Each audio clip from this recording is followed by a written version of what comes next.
อยู่นับเขาเศร้าบ่ได้ดอกไป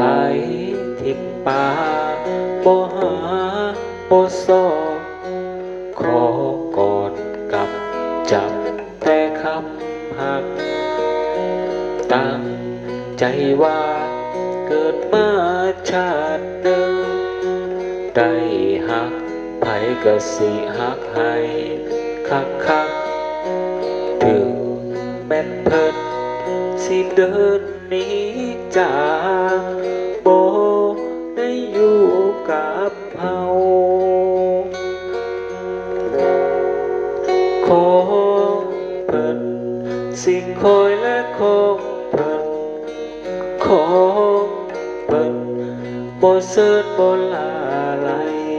ถึงฟ้าลายเศร้าสิเว้าความหมายกะสิหักเพิ่นผู้เดียวคือเก่าของเพิ่นหูอยู่ว่าเป็นของเพิ่นของเพิ่นที่แปลว่าบ่แม่นของเฮาแม่นเจ็บสู่วางใจพังสู่เล่าหักเพิ่นสิอยู่กับเฮาจนเศร้าหายใจพุ่นละเด้อความหักบ่เป็นเรื่องบังเอิญทราบ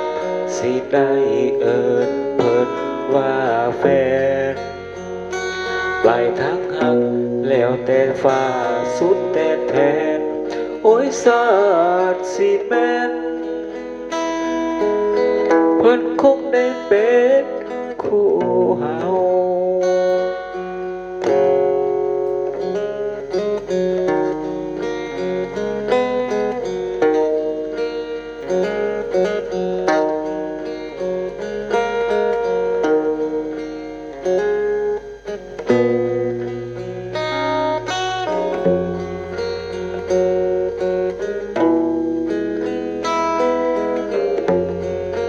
ของเพิ่น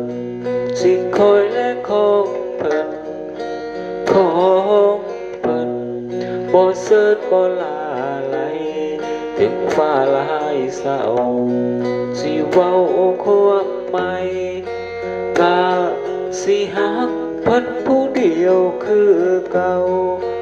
ของเพิ่นหูอยู่ว่าเป็นของเพิ่นของเพิ่นที่แปลว่าบ่แม่นของเฮาแม่นเจ็บสู่วางใจพังสู่เล่าหักเพิ่นสิอยู่กับเฮาจนเศร้าหายใจพุ่นละเด้อแม่นเจ็บสู่วางใจพังบ่เศร้าหักเพิ่นสิอยู่กับเฮาจนเศร้าหายใจพุ่นละเด้อ